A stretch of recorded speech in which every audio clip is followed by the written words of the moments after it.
Alright guys, TacticalRab back again today. I hope you're all doing well and enjoying your day so far. Welcome back to VALORANT News, and what a crazy day it's been the last 24 hours. So much to discuss, a lot of drama around BraveAF and his position on Fnatic right now, going into Masters in Reykjavik, but also rostermania going on in the North American side. Wardell, rumoured to be going to 100 Thieves, leaking the TSM and Evil Geniuses plans over these coming days. Very much intrigued to your thoughts in the comment section below. Hit the like button if you enjoyed the video. Subscribe if you are new as always. I would greatly appreciate it. Really upset the channel. Thank you very much indeed for doing that. Loads of great support the last few days. First of all, this we looked at yesterday or the day before from Bone Cold. The fact that it seems rather likely he's going to substitute in for Fnatic at the Masters event coming up relatively soon, because I do not believe BraveAF was going to actually be going to this event anyway. But he certainly will not be now. He's been suspended by Fnatic for reasons we shall dive into. So these kind of messages surfaced yesterday with the following kind of explanation. A player for your team supports the war in Ukraine, denies civilian casualties, seems he has no right to represent your organization in the esports.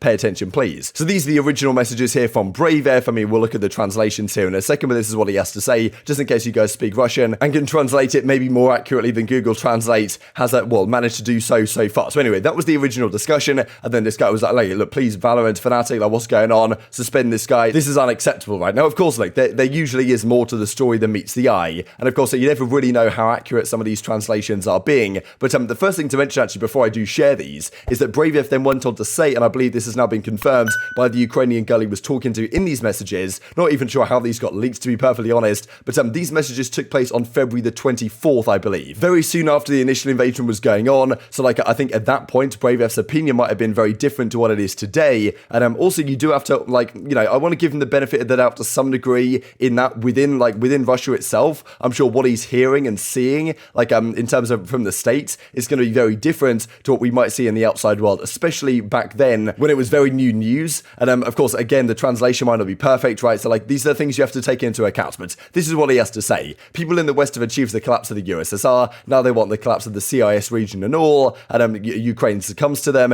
Putin won't let that happen. I'm not very competent in this. I'm not exactly sure what he means by belfry right here, or belfry or whatever, but I'll be honest, you need to give up as soon as possible. Some people, of course, translated this to me like, Ukraine, you should just surrender, right? Which, you know, that's kind of how Angel uses it. In a second, we'll look at some very spicy stuff going down. And of course, you guys are welcome to your thoughts in the comment section below. But of course, it's always difficult to put too much meaning behind the translations, right? When it might not be perfect. And he explains things in a second here, like, you know, between languages, it can get kind of awkward. Like Russia's squeezing territories out of Ukraine. Hope this all ends as soon as possible, he says. Russia, Ukraine, Belarus will be a single whole because nobody wants us in the West. I hope you understand this as soon as possible. They want to divide us, set us up against one another, right? He kind of wants, I guess, you know, the CIS region to be one again, which is kind of interesting. And then civilians will not be harmed, Putin said. It's not about the civilians. This is not a full-scale war. Which, if you see these comments and you think, okay, this is said like yesterday or something, you think, wow, is this guy like mental? Like, what's going on? But if you consider the fact that these messages were sent pretty much like over a month ago now, when things were really starting to begin, and like from what I imagine he was seeing within Russia itself, like you know, you can kind of understand why he might believe something like this. So anyway, that is what was said. Fnatic obviously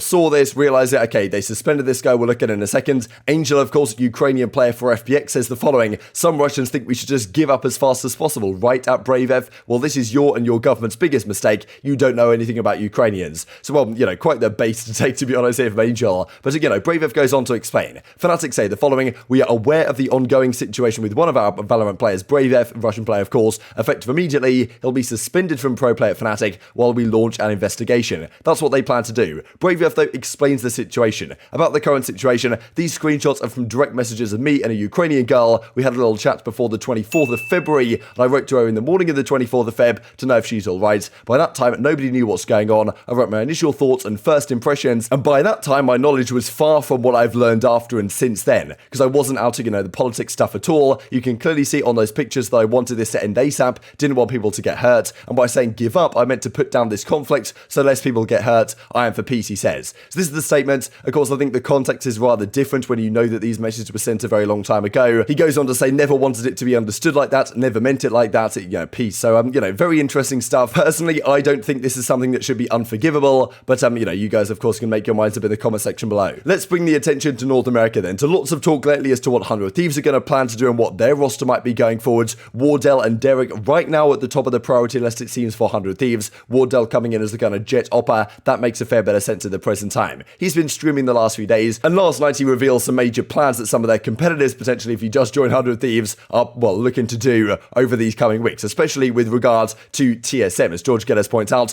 TSM trailing with Campeki and Aleko not seen in scrims. Aleko, formerly known as like Leviathan or whatever, like the Sova player, and ZK potentially filling in, I believe, from the TSM Academy roster. Evil Genius is also trialing JC Starney in place of Foe, and of course, we think, okay, wow, is this another George Geddes kind of leak report? He's got the sources coming in, but no, in fact, Wardell's stream straight up just reveals this to the public. This was a screenshot from Wardell's stream last night. You can see right here the attackers, the defenders for this scrim match that is going on. The attackers, Busio, Reforms Your Boy, Dre's Your Mako, and JC Starney, currently of 100 Thieves, I guess, well, not anymore of 100 Thieves, but still 100 Thieves in the name, potentially coming into Evil Geniuses in place of Foe, and then on the defender side, Sabrosa, Rossi, Corey, Campeki, and ZK as well. So, of course, Wardell is gone. 7 subbed in for him very briefly. That might not be what they plan to do anymore. Campeki, formerly of a crew, might be coming into this roster. Their team seems to have exploded as well. Like, I'm kind of ashamed that happens, right? When a kind of organization like a crew comes along, they have great success in the tier 2 scene, win a load of things, but like, money talks, I guess, at the end of the day, and other teams are going to come in and poach these players and like pay more money than a crew can afford, all this type of stuff. But yes, it seems like Aleko, at least according to this, is absolutely out of there. Rossi goes on to say our new roster got 2 rounds in that scrim, by the way, so like, don't read all that much into it, right? And JC Sardi says, my bad. Like, of course, on the other side of things, absolutely bossing them. But Aleko goes on to say the following: I'm officially LFT looking for a team, no longer scrimming with TSM and still under contract, can play, put in the time into any role except in-game leader. Of course, I've got things I would like to say, but I'd rather just man up, get better, and find a new opportunity. So interesting statement here really from Aleko. Like, when he really came onto the scene with this TSM roster as, I guess, Leviathan, Levy, like, he was considered to be a really strong player, looked like one of the best in his role, certainly in North America, but recently, much more underwhelming, right? Of course, TSM have had some decent performances online as of late, and they pretty much moved out to Texas. I'm not sure Aleko actually moved with them as of yet. Some interesting situation going on that front, right? Wardell didn't want to move. They came to a mutual agreement to part ways as a result. But like, TSM, therefore, looking to rebuild their roster. They, alongside a team like 100 Thieves, want to make sure they can qualify for Challenger Stage 2, get through to Masters 2, Champions, all this type of stuff. And if they don't feel like Aleko's the piece going to make that work, they've got rid of him. They're going to move in a different direction. Whether they move forward with Campeki or like ZK from their academy team, whatever they decide to do, they think that might be a better bet. They're at least trying to make some moves to improve their roster, because it wasn't ideal the fact they didn't even qualify for Challengers 1 in the first place. Few spicy things were said here, actually. I thought it was pretty funny. Vanity comes out with Cypher best agent question mark, and he's running around here on bind, getting a load of kills with the Cypher. Thought it was pretty funny in a way that none of these skills really used any of Cypher's utility kits, right? He was just basically running around popping headshots, as as Steel says, dude, really nice util usage from your Cypher kit right there. Really thinking outside the box for all the frags you got. Amazing, inspiring even. Can't wait to test this out in the next open qualifier. The T1 might be making some changes for as well. Masters then just on the horizon. DRX from South Korea say Reykjavik, here we come. They're getting ready to go. Pretty cool, actually. I'm pretty sure we saw last time as well, teams like Vision Strikers and stuff, they got out there rather early to Masters or to Champions, sorry. And of course, they had some boot camps and stuff like that ready to go early on. So pretty cool to see a lot of these teams, they're getting out there to Reykjavik way in advance of some of the other teams are, to get some land practice in, just get familiar and acquainted with the environment, do whatever kind of isolation or whatever they have to do. I'm not sure what the rules are right now. Very different all across the world. But again, they're out there already, or at least are getting ready to go here at the airport. So pretty exciting stuff. A lot of teams flying out to Reykjavik, getting ready to go. April the 10th, it officially kicks off. And a winner will be crowned, I believe, on April the 28th or something like that. It's quite the long affair. We looked at the format in yesterday's video if you guys have missed it. This also, just to mention real quick, because I wanted to mention the fact that Bounty Hunter, we said yesterday, this trail debuff thing that can go onto particular players. Apparently the way this works, and I was wondering whether it would be like this, because in Call of Duty the last few years, there's been a perk called Tracker,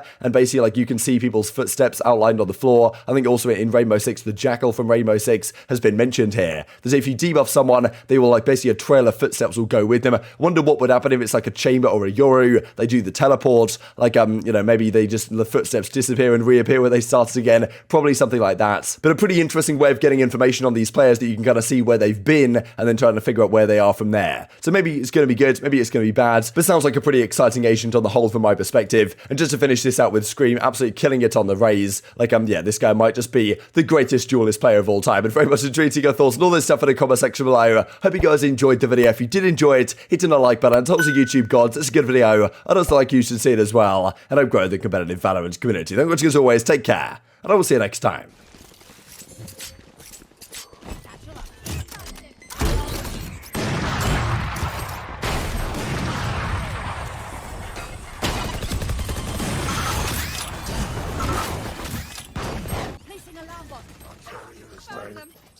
Spike down, B. Foolish. Long. Riding with bomb, hit 100. Excuse me. There's me. That's done. One enemy remaining. 3 out of